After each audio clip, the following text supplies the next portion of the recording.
ইসলাম ও গণতন্ত্রের মধ্যেও অসংখ্য ধারা রয়েছে সাদৃশ্যপূর্ণ। যে ইসলামের ধারাগুলি সরাসরি ইসলাম থেকে গণতন্ত্রের মধ্যে অনুপ্রবেশ করেছে, তার মধ্যে অন্যতম একটি ধারা হচ্ছে স্বাধীন ও নিরপেক্ষ বিচার ব্যবস্থা। স্বাধীন ও নিরপেক্ষ বিচার ব্যবস্থা গণতন্ত্রের একটি অতীব গুরুত্বপূর্ণ বৈশিষ্ট্য।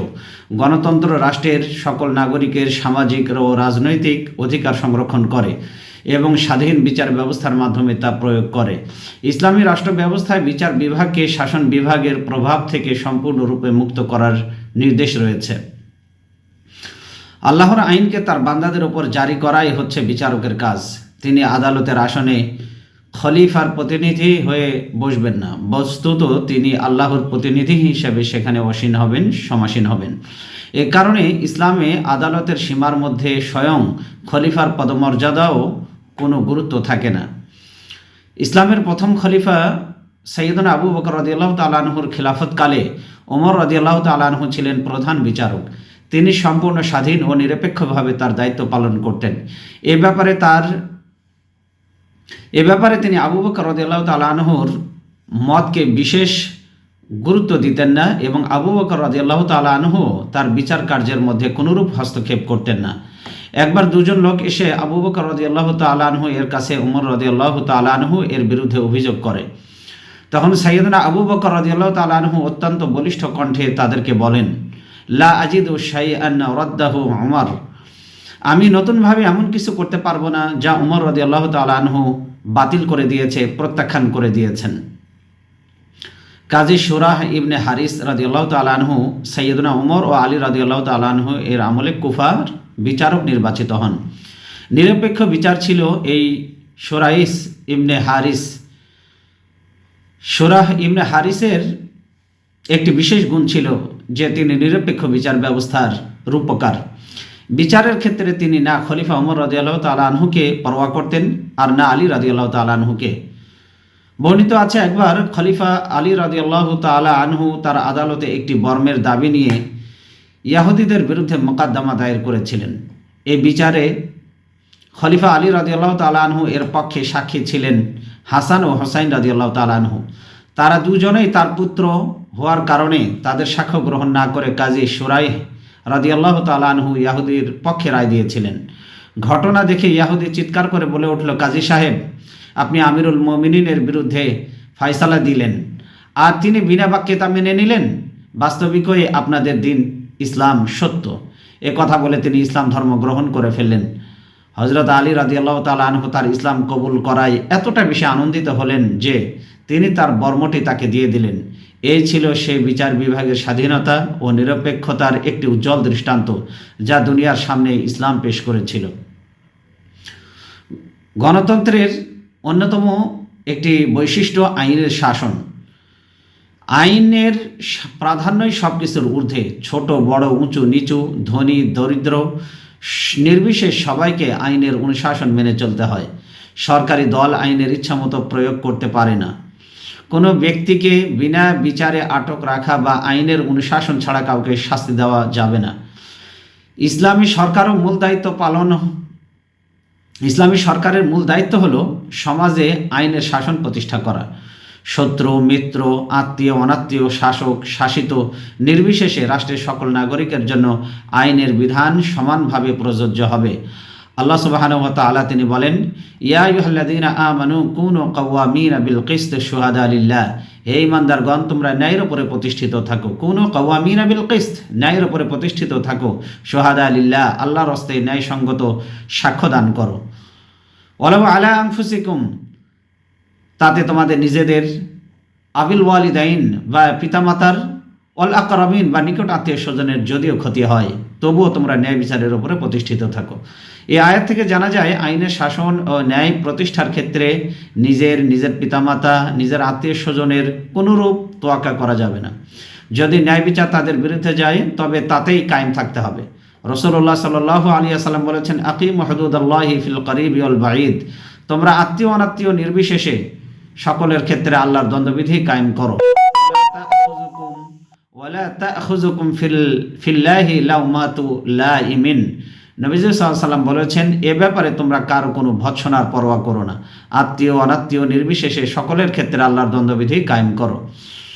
সমাজে আইনের শাসন প্রতিষ্ঠার ব্যাপারে রাসূলুল্লাহ সাল্লাল্লাহু আলাইহি ওয়াসাল্লাম কতখানি সচেতন ছিলেন তার একটি বক্তব্য থেকে প্রমাণ পাওয়া যায়। তিনি বলেছিলেন, ইন্নামা হালাকা মান কানা ক্বাবলাকুম আন্নাহুম কানু ইয়াকিমুল হাদ্দা।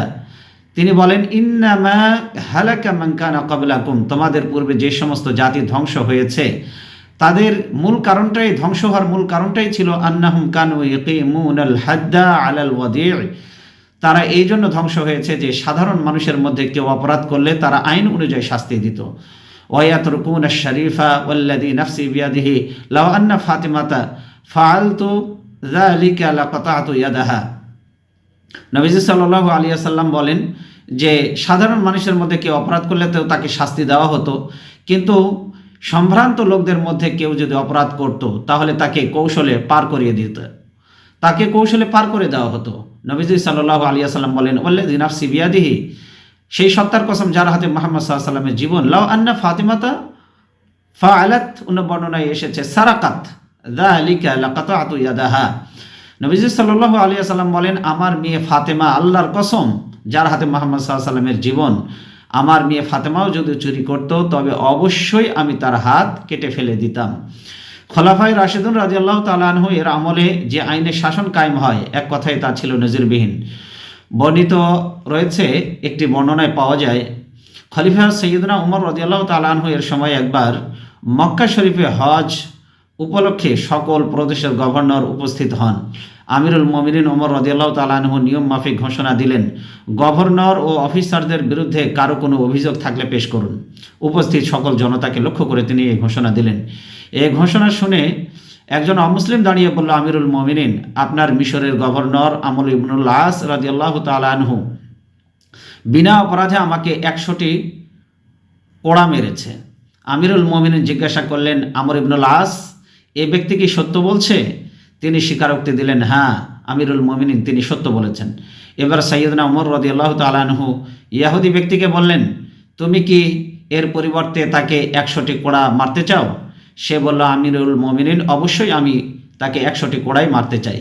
ন্যায় বিচারের মূর্ত প্রতীক খলিফা আমিরুল মুমিনিন ওমর রাদিয়াল্লাহু তাআলা আনহু নির্দেশ দিলেন, আমর, কোড়া গ্রহণের জন্য তুমি প্রস্তুত হয়ে যাও। আমর ইবনুল আস রাদিয়াল্লাহু তাআলা আনহু খলিফার প্রতি আরজ করলেন। তিনি বললেন, ইয়া আমিরাল মুমিনিন ইন্নাকা ইন ফাআলতা, হে আমিরুল মুমিনিন, আপনি যদি এই নির্দেশ গভর্নরদের, এই ইন ফাআলতা, যদি আপনি এটা করেন, হাযা ইয়াকসুরু আলাইকা ওয়া ইয়াকুনু সুন্নাতান ইয়াখুযু বিহা মান বা'দাকা। তিনি বললেন, এই নির্দেশ গভর্নরদের জন্য অত্যন্ত কঠিন, ভবিষ্যতে এটি একটি নজির হয়ে থাকবে, রাষ্ট্র ব্যবস্থা টিকে রাখা মুশকিল হয়ে যাবে। তার এই কথার উত্তরে খলিফা ওমর রাদিয়াল্লাহু তাআলা আনহু তাকে ধমক দিয়ে তিনি বললেন, আনা লা উকিদু মিনহু ওয়া ক্বাদ রাআইতু রাসূলুল্লাহ সাল্লাল্লাহু আলাইহি ওয়াসাল্লাম ইকিদু মিন নাফসিহি। রাষ্ট্র ব্যবস্থা জুলুম ও কঠোরতার উপর নয়, তিনি বললেন, আদল ও ইনসাফের উপর প্রতিষ্ঠিত। যেখানে স্বয়ং রাসূলুল্লাহ সাল্লাল্লাহু আলাইহি ওয়াসাল্লাম থেকে কিসাস গ্রহণ করা হয়েছে, সেখানে অন্য কিছু করার তুমি কে? তিনি স্পষ্টভাবে বললেন। আমর ইবনুল আসকে তিনি ধমক দিয়ে বললেন, যেখানে রাসূল সাল্লাল্লাহু আলাইহি ওয়াসাল্লাম থেকে কিসাস গ্রহণ করা হয়েছে, সেখানে এর বিকল্প করার তুমি কে? এবার আমর রাদিয়াল্লাহু তাআলা আনহু আমর ইবনুল আস তিনি আরজ করলেন, আমি যদি বাদীকে সন্তুষ্ট রাজি করতে পারি তবে কি কিসাস থেকে রেহাই পাবো, হে আমিরুল মুমিনিন?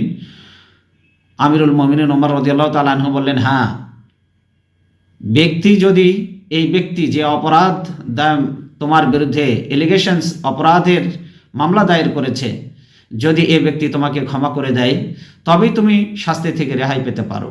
অবশেষে প্রতি কোড়ার পরিবর্তে 2 আশরাফি অর্থাৎ মোট 200 আশরাফি দিয়ে আমর রাদিয়াল্লাহু তাআলা আনহু বাদীকে রাজি করান। এভাবে মিশরের গভর্নরের পিঠ 100 কোড়ার আঘাত থেকে রক্ষা পায়। ইসলামে আইনের শাসনের অসংখ্য দৃষ্টান্তের মধ্যে এটি একটি উজ্জ্বল দৃষ্টান্ত মাত্র। এখানে আইনের চোখে শত্রু, মিত্র, শাসিত, শাসক সকলেই সমান। ন্যায় এবং ইনসাফ ইসলাম, কোরআন, আল্লাহর পক্ষ থেকে, রাসূল সাল্লাল্লাহু আলাইহি ওয়াসাল্লামের পক্ষ থেকে এই পৃথিবীবাসীর জন্য এক অনন্য নিয়ামত। আল্লাহ আমাদেরকে শাসক শাসিত উভয়ের মধ্যে ন্যায় এবং ইনসাফ কায়েম করার তৌফিক দান করুন। সুবহানাল্লাহি ওয়া বিহামদিহি আস্তাগফিরুল্লাহাল আযীম।